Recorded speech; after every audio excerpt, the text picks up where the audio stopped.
திருச்சி துவாக்குடி அரசு கலைக்கல்லூரியில் 1ஆம் ஆண்டு படிக்கும் மாணவியை அதே கல்லூரியில் 3ஆம் ஆண்டு படிக்கும் மாணவர்கள் கிருபாகரன் ராகிங் செய்துள்ளான். இதனை கண்டித்த மாணவியை தகாத வார்த்தைகளால் பேசி மிரட்டியதாக தெரிகிறது. இதையடுத்து கிருபாகரன் மீது துறை ஆசிரியரிடம் மாணவி புகார் அளித்திருந்தார். அதற்கு பிறகும் கிருபாகரன் தொடர்ந்து தொல்லை கொடுத்துள்ளான். 1ஆம் ஆண்டு மாணவிகளை ராகிங் செய்வதும் அவர்களது ஆடை குறித்து அவதூறாக பேசி கிண்டல் அடிப்பதும் தொடர்ந்துள்ளது.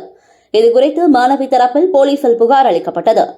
இந்த நிலையில் புதனன்று மதியம் மாணவி கேண்டீனில் இருந்தபோது கிருபாகரன் மற்றும் அவனது நண்பர்கள் 15 பேர் சேர்ந்து அவரை கடுமையாக தாக்கியுள்ளனர். செருப்பால் அடித்து அவமதித்துள்ளனர். இதில் மயக்கமடைந்த மாணவியை சக தோழிகள் மீட்டு ஹாஸ்பிட்டலில் சேர்த்தனர்.